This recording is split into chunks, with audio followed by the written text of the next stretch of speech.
Friday numbers are in, and they are sad. They are bad. They are dreadful. If I'm TNT, Warner Bros., they got to feel had at this point. Stewart Collier, Brianna Stewart, the hubby, they come to Warner Bros. Hey, we got this new 3-on-3 league that we're going to start. TNT, is Caitlin Clark going to be in there? Oh, yeah. That sound you hear?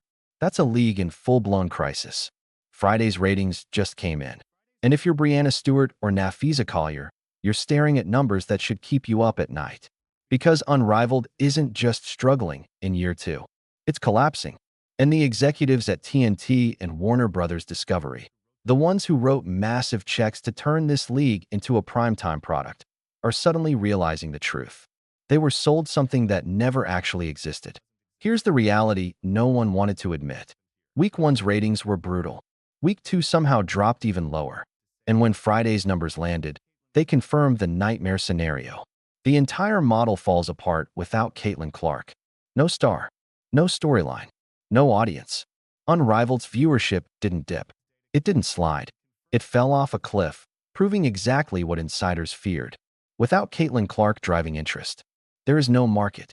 There is no spark. There is no league. Gonna get better. Please like the video.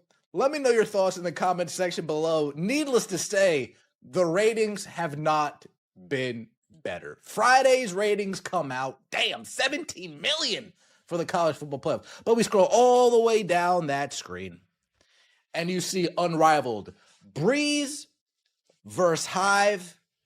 30,000 viewers in the 18 to 49 demographic with a total of 110. Look at those numbers one more time. Breeze versus Hive pulled 30,000 viewers in the 18 to 49 demo. Total audience, 110,000. Vinyl versus Rose, same disaster, 30,000 in the demo, barely 100,000 total viewers. Now here's the context that turns this from bad to catastrophic. Last year, those exact Friday night windows averaged 90,000 in the key demo and 270,000 total viewers. That's a 60% freefall in the demo and a 63% collapse in overall viewership. All in just 1 year for a league that was supposed to be gaining momentum, and before anyone tries the tired excuse. But the college football playoff was on. Let's shut that down right now. Those audiences don't even overlap. Nobody planned to watch Unrivaled and suddenly said, actually, let me switch to Oregon versus Indiana. That's not the same fan base, not the same interest, not the same market. This wasn't competition. This was exposure. Exposure of a product that cannot stand on its own. Okay.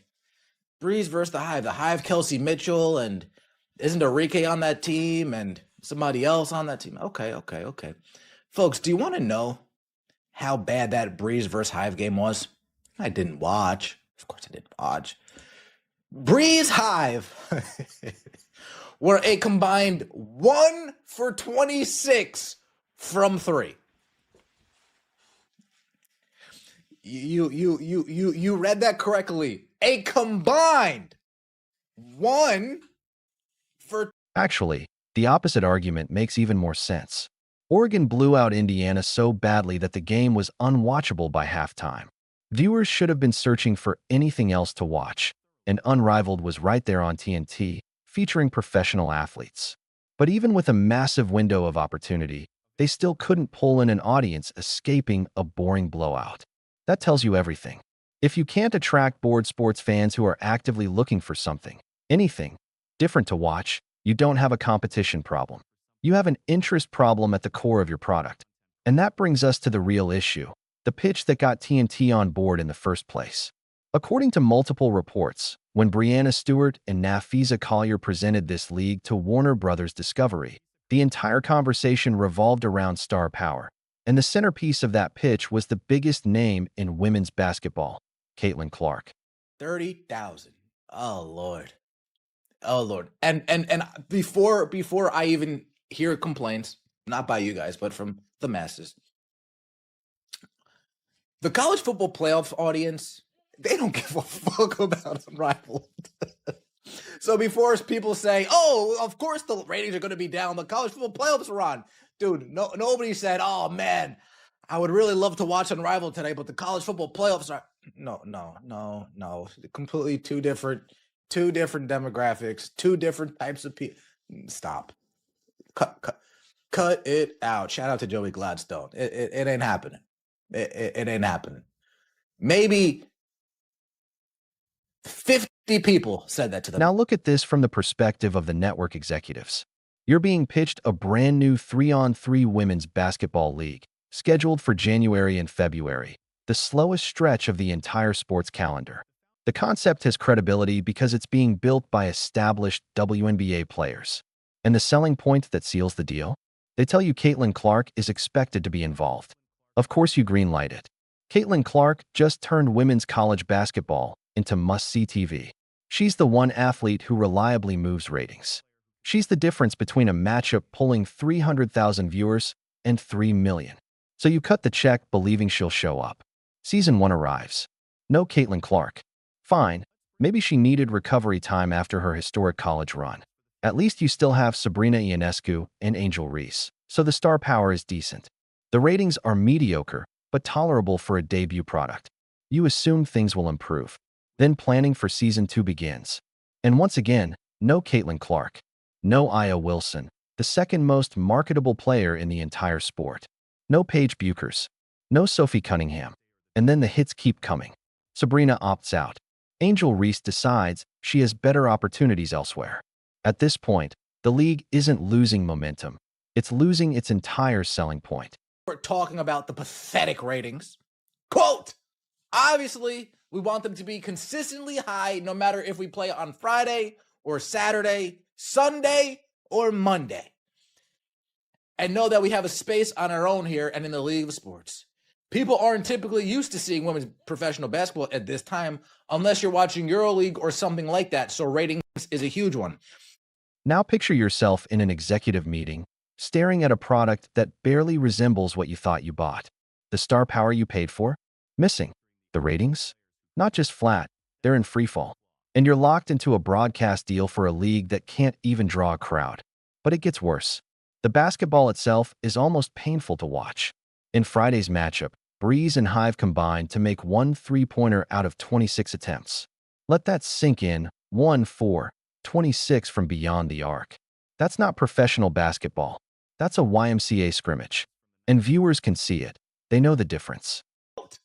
Obviously, we want them to be consistently high no matter if we play on Friday or Saturday, Sunday or Monday.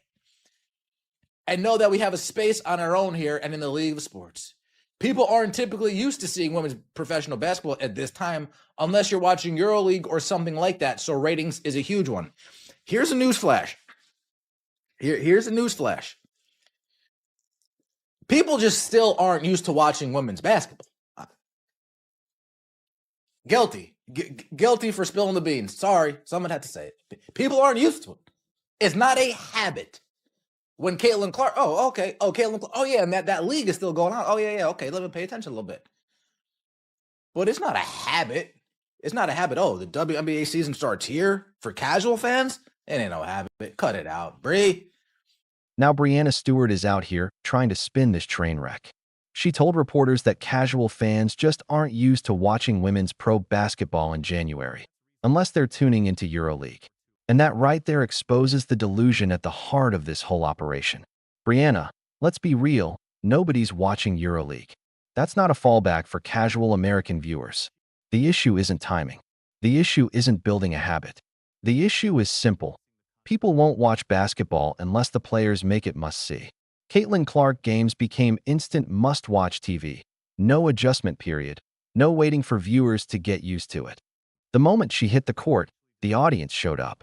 Unrivaled? Without the players people actually care about, it's just a product nobody wants.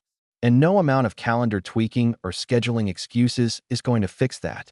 Unrivaled hit the news this weekend. And not for anything good either. Just a little thing I got for you.